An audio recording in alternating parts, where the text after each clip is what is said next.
जी question है जी हमारा non profit organisation का।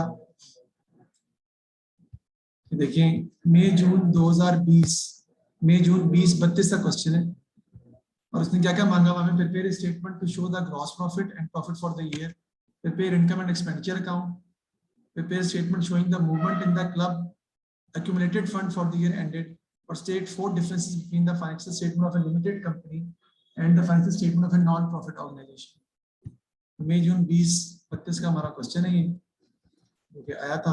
इसको हम देखते हैं और सॉल्व करते हैं कैसे इसको हम सॉल्व करेंगे।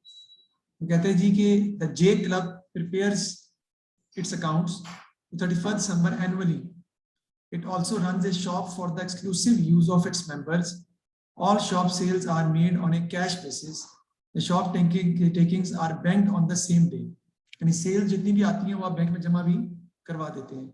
The summary of the bank statement for the year ended is as follows. Bank statement की समरी दी हुई है आपको, यानी बैंक स्टेटमेंट का मतलब बैंक वालों ने आपको इन्फॉर्मेशन भेजी है कि बैंक रिसीट्स हुई हैं, सब्सक्रिप्शन रिसीव्ड हुआ है आपका, शॉप टेकिंग्स यानी कि सेल्स हुई हैं आपकी, शॉप टेकिंग्स आपकी सेल्स हैं, बैंक पेमेंट्स में क्लब एडमिन एक्सपेंसेस हैं, शॉप वेजेस हैं, शॉप एक्सपेंसेस हैं, शॉप परचेजेस हैं। The following balances are also available. Shop inventory दी हुई है, ओपनिंग भी क्लोजिंग भी, शॉप ट्रेड पेबल्स दिए हुए हैं, ओपनिंग भी क्लोजिंग भी, सब्सक्रिप्शन ड्यू भी दी हुई है, opening closing, subscription in advance भी दी हुई है, opening and closing, club equipment दिया हुआ है, कॉस्ट दी हुई है और डेप्रिसिएशन दी हुई है। Bank reconciliation statement for the month of December 2019 showed that 870 representing the shop takings on 31st December had not been credited by the bank। यानी कि आपने अभी तक बैंक में जमा शॉप टेकिंग में ये अमाउंट शामिल नहीं है, तो आपको शॉप टेकिंग में अमाउंट शामिल करनी पड़ेगी क्योंकि ये ऐसे पैसे थे जो बैंक में जमा हुए थे, बैंक स्टेटमेंट में शॉप टेकिंग में नजर नहीं आ रहे, तो आपको ये अमाउंट ऐड करनी पड़ेगी। It's basically shop sales which needs to be added into that 870 की। Depreciation on club equipment is to be 20% per annum using the straight line method. Equipment पर डेप्रिसिएशन है 20%, स्ट्रेट लाइन मेथड से आपने depreciation जो है वो charge करनी है। शॉप सेल सारी कैश बेसिस पे है, तो इस पे कैश बेसिस पे ही होती है, सारी बात है। सबसे पहले तो मेरा सवाल ये है कि इसमें शॉप ट्रेडिंग अकाउंट बनेगा या नहीं बनेगा, बताएं। बनेगा क्योंकि इन्वेंट्री दी हुई है आपको, ओपनिंग भी और क्लोजिंग भी। आप बताएं पीएलसीए बनेगा या नहीं बनेगा। पीएलसीए भी बनेगा क्योंकि शॉप ट्रेड पेबल्स भी आपको क्वेश्चन में दिए हुए हैं। सबसे पहले हम स्टार्ट कर लेते हैं इसको, तो हम स्टार्ट किससे करेंगे जी। सबसे पहले हम जी हाँ जी ऐसा बिल्कुल कर सकते हैं, लेकिन शॉप ट्रेडिंग अकाउंट हम स्टार्ट करते हैं और ये भी बना सकते हैं, इसमें भी कोई शक नहीं है। शॉप ट्रेडिंग अकाउंट के 2 कॉलम्स हम बना लेते हैं डॉलर्स की। सबसे इसमें आपकी आ जाएंगी जी शॉप सेल्स,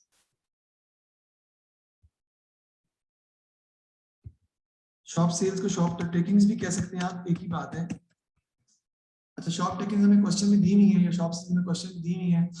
शॉप टेकिंग्स आपकी है 49,200। 49,200 में जो टेकिंग आपने ऐड नहीं की, जो नीचे दी हुई है, वो आपको ऐड करनी पड़ेगी। 870 की ऐड करके लिखेंगे, 870 की हम ऐड करेंगे किसमें, 49,200 में हम ऐड कर देंगे 870 करके लिखेंगे। 49,200 प्लस कर देंगे इसमें हम 870, तो कितना आता है जी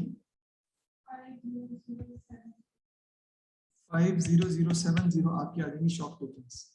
इसमें से हम लेस कर देंगे जी कॉस्ट ऑफ सेल्स।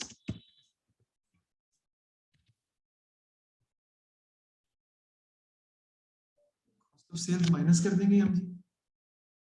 तो कॉस्ट ऑफ सेल्स में आपका सबसे पहले क्या आ जाएगा जी, ऑब्वियसली ओपनिंग इन्वेंट्री आपकी आ जाएगी। ओपनिंग इन्वेंट्री क्वेश्चन में हमें दी हुई है, आप जब लिखेंगे तो पूरा स्टेटमेंट लिखेंगे, लेकिन हम एज इट इज लिख लेते हैं। शॉप इन्वेंट्री ओपनिंग दी हुई है आपको 1300 की, जबकि क्लोजिंग आपको दी हुई है 1100 की। इन्वेंट्री ओपनिंग आपकी आ जाएगी जी 1300 की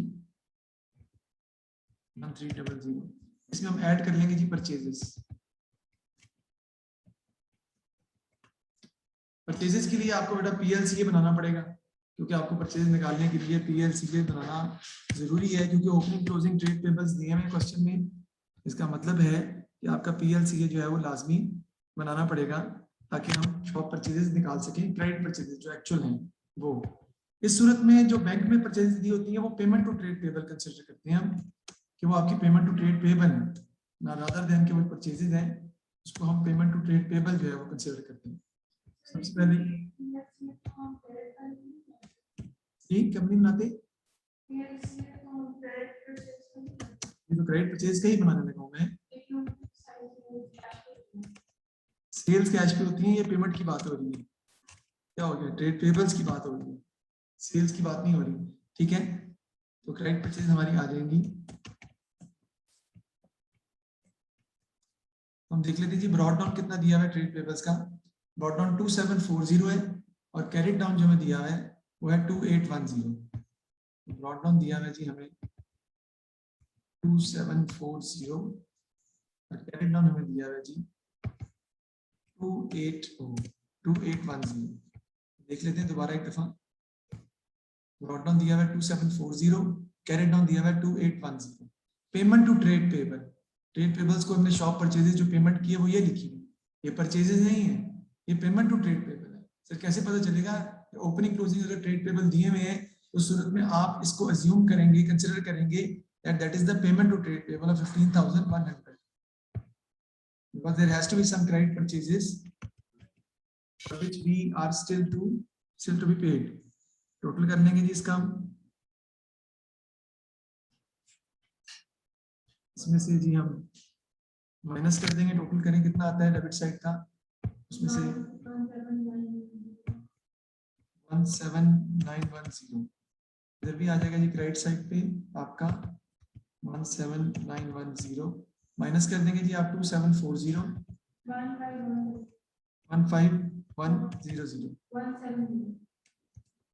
15170 ये आपकी क्रेडिट परचेज निकलेगी।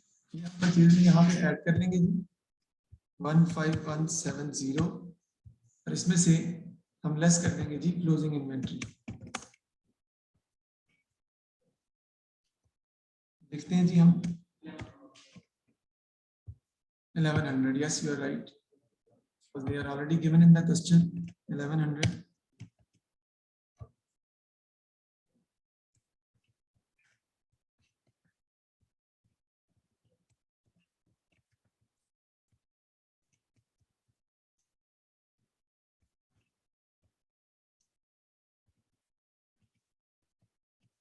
जी इसको हम जी 15370 आपके आ जाएंगे कॉस्ट ऑफ सेल्स या शॉप, कॉस्ट ऑफ शॉप भी कह सकते हैं आप 15370 हम माइनस कर देंगे तो आपका आ जाएगा जी ग्रॉस प्रॉफिट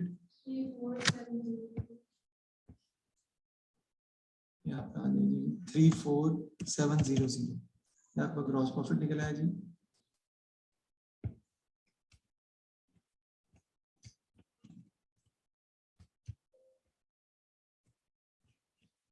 इसमें से लेस कर देंगे जी हम एक्सपेंसेस,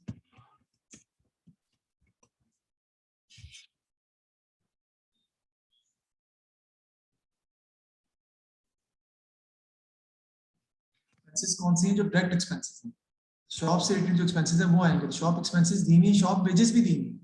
आपने ये देखना है कि कहीं शॉप एक्सपेंसेस और शॉप वेजेस को ओपनिंग क्लोजिंग तो नहीं दिया हुआ, शुक्र है कि नहीं दिया हुआ, वरना आपको वो भी लिखना पड़ना था, लेकिन वो दिया नहीं हुआ। शॉप एक्सपेंसेस भी आएंगे 9400 के और शॉप वेजेस भी आएंगी 18700 की। एक्सपेंसेस भी लिखेंगे जी हम कॉलम में 9400 के जी और आ जाएंगे आपके जी शॉप वेजेस। शॉप वेजेस कितने की दी हुई थी देख लेते हैं हम। शॉप वेजेस आपको दी हुई 18700, वो हम लिख लेंगे जी 18700। इसका टोटल कर लेंगे आप, आ जाएगा 28100 जी। शॉप से रिलेटेड एक्सपेंसेस, शॉप से रिलेटेड 28100 माइनस कर देंगे तो आपका शॉप ट्रेडिंग प्रॉफिट निकल आएगा 6600। It is known as shop trading profit.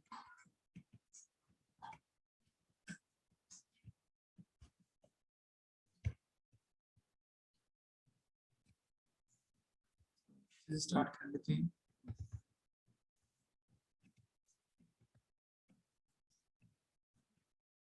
ये आपका आ गया शॉप ट्रेडिंग प्रॉफिट। अब हमने क्या बनाना है जी, हमें बनाना है इनकम एंड एक्सपेंडिचर अकाउंट। उसके लिए भी आपको सवाल को सॉल्व करना पड़ेगा।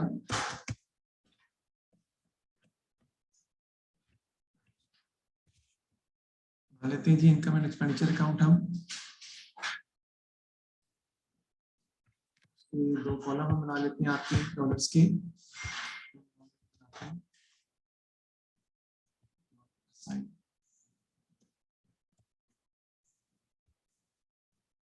सबसे पहले इसमें आपकी आ जाएगी जी इनकम्स।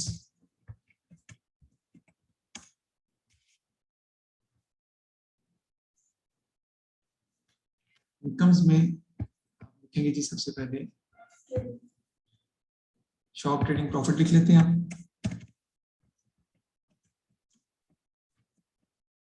शॉप ट्रेडिंग प्रॉफिट में आपको हमने निकाला हुआ 6600 का, वो लिख लेते हैं जी। उसके बाद आपकी आ जाएगी इनकम में सबसे पहले जो मेन सोर्स ऑफ इनकम होती है किसी भी क्लब की, वो क्या होती है सब्सक्रिप्शन, वो आपको डेफिनेटली लिखनी पड़ेगी। और सब्सक्रिप्शन का अकाउंट ऑब्वियसली बनाना पड़ेगा, ये तो अंडरस्टूड है। सब्सक्रिप्शन का हम अकाउंट बनाते हैं जी।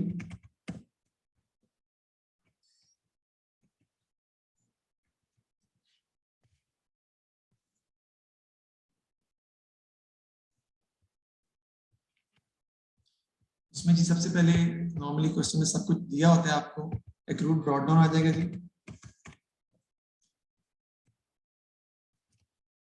फिर आपका आ जाएगा जी एक्रूड कैरिड डाउन।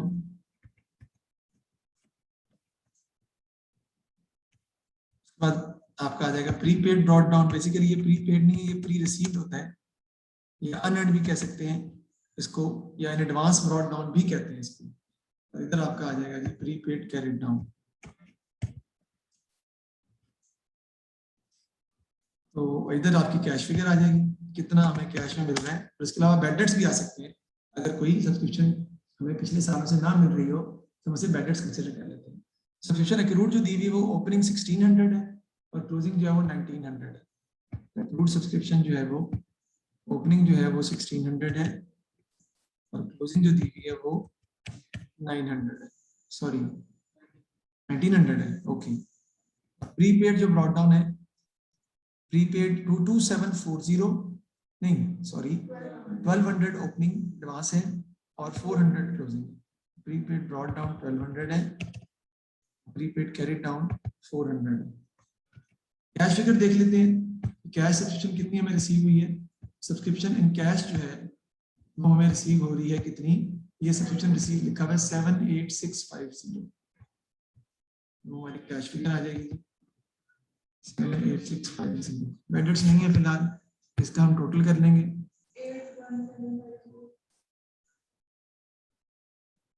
81750 81750, इधर भी आपका आ जाएगा जी सेम, यानी कि 81750 और माइनस कर देंगे तो आपकी ये यहाँ पे इनकम एंड एक्सपेंडिचर अकाउंट की फिगर आ जाएगी, जो आपने इनकम एंड एक्सपेंडिचर अकाउंट में लिखनी है। कितनी आ जाएगी जी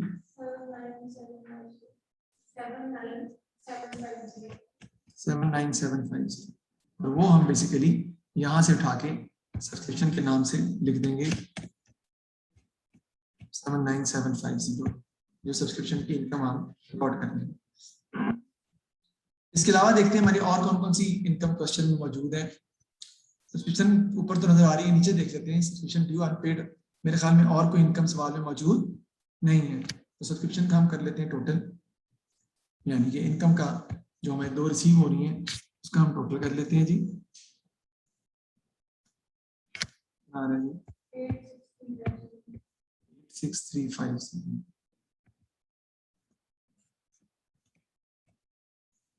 इसमें से लेस कर देंगे जी हम एक्सपेंडिचर या एक्सपेंसेस भी कह सकते हैं आप।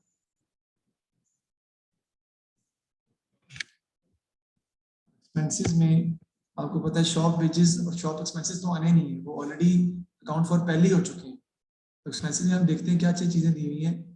सब्सक्रिप्शन भी नहीं आनी, ट्रेड पेबल इन्वेंट्री भी नहीं आनी, शॉप एक्सपेंसेस शॉप वेजेस हम पहले ले चुके हैं। क्लब एडमिन एक्सपेंसेस आएंगे, है ना, कितने की हैं 78600, और क्लब एडमिन एक्सपेंसेस का ओपनिंग क्लोजिंग भी नहीं दिया, आप डायरेक्ट ही लिख लेंगे क्लब एडमिन एक्सपेंसेस, इसकी अमाउंट आपको क्वेश्चन में दी हुई है कितनी, 78600 लिखते हैं जी, 78600। उसके बाद क्लब एडमिन एक्सपेंसेस के बाद डेप्रिसिएशन है। उसने क्वेश्चन में बताया कि depreciation on club equipment is to be 20% per annum using straight line method. तो 40,000 पे ही निकालेंगे आप 20%, तो कितनी आ जाएगी, 8,000। 8,000 ही आपका बेसिकली डेप्रिसिएशन एक्सपेंस होगा, क्योंकि आपने एसेट सेल तो किया नहीं। 40,000 का 8% आपका आ जाएगा डेप्रिसिएशन ऑन इक्विपमेंट।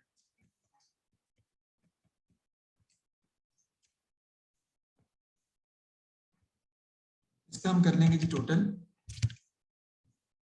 करके हम जी जी जी टोटल करके हम माइनस कर देंगे।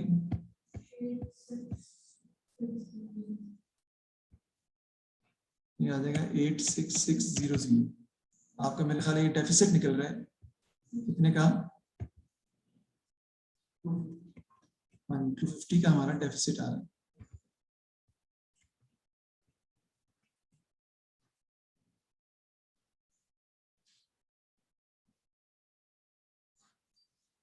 मई जून 2020 का सवाल क्या है? नहीं ब्रैकेट में क्यों लिखना, जब डेफिसिट लिख दिया तो वो ब्रैकेट ही मतलब हुआ ना, नेगेटिव आ गया। लॉस जब हम लिखते हैं तो लॉस होता है, वो ब्रैकेट में लिखने की जरूरत नहीं होती उसको। लिख भी देंगे तो मसला नहीं, लेकिन लिखते नहीं है। उसके बाद क्वेश्चन में क्या कह रहे हैं कि आपने बनानी है statement to show the shops gross profit, income and expenditure account बनाना है आपने, और prepare statement showing the movement in the club accumulated fund for the year ended 31 December 2019। उसमें से जो डेफिसिट है वो क्या हो जाएगा, क्लब के एक्यूमुलेटेड फंड हमें दिया है क्या, क्लब का एक्यूमुलेटेड फंड हमें क्वेश्चन में नहीं दिया हुआ, निकालना पड़ेगा ना आपको। कैसे निकालेंगे आप, आपको पता ही है।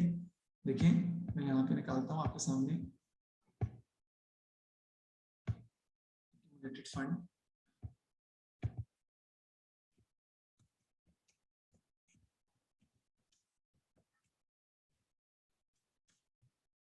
क्या करेंगे जी, जो भी आपके ओपनिंग दिए हुए हैं 1300 ऐड होगा,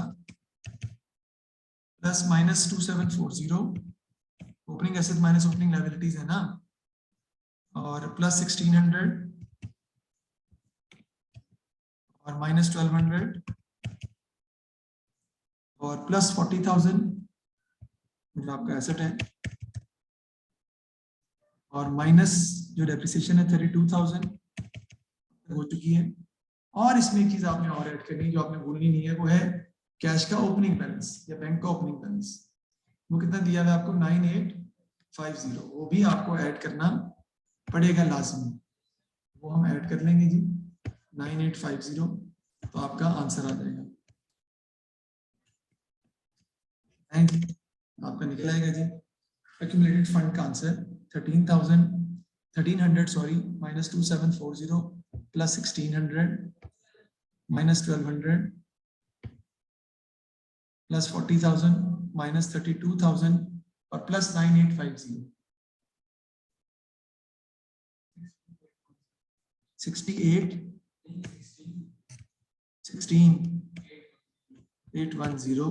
ये आपका आ जाएगा एक्यूमुलेटेड फंड का आंसर। इसमें से हम कर देंगे डेफिसिट, तो कितने का है 250 का, तो आपका आगे मूवमेंट ऑफ एक्यूमुलेटेड फंड जो है वो आ जाएगी, जो भी मूवमेंट हो रही है फंड के अंदर इस क्वेश्चन के हिसाब से।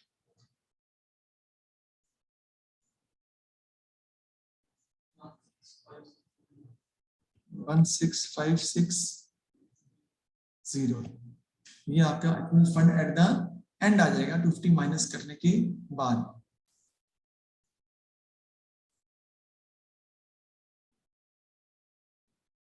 वन 16,560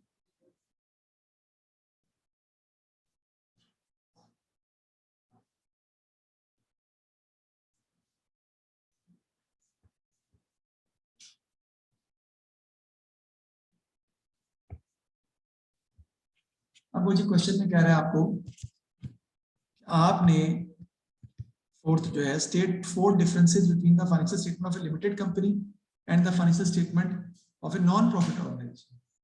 तो डेफिनेटली प्रॉफिट उसमें इसको हम प्रॉफिट फॉर द ईयर कहते हैं, इसमें हम सरप्लस या डेफिसिट कहते हैं। एक तो डिफरेंस ये है, उसमें कैश बुक दी होती है, इसमें रिसीट एंड पेमेंट अकाउंट दिया होता है। रिसीट पेमेंट अकाउंट दिया होता है ना कैश बुक की जगह पे। उसमें कैपिटल कहते हैं और इसमें कैपिटल को एक्यूमुलेटेड फंड कहते हैं।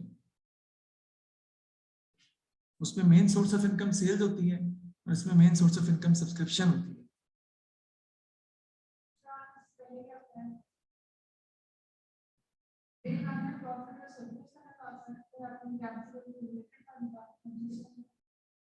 रिसीट एंड पेमेंट अकाउंट और उसमें होता है कैश बुक।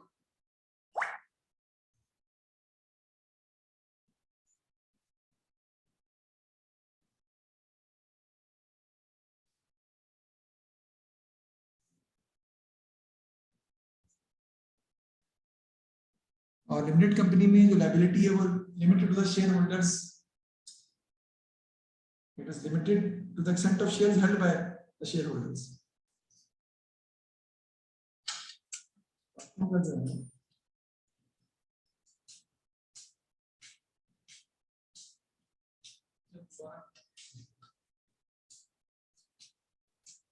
जी जी क्या चीज? हाँ डिफरेंसेस एक तो ये है कि इसमें हम capital is called amount invested by the owner is called capital, and in non profit organisation there is no owner, so capital is called accumulated fund. ठीक है जी। और income over expenses is called profit, जबकि यहाँ पे income over expenses is called surplus, accumulated fund।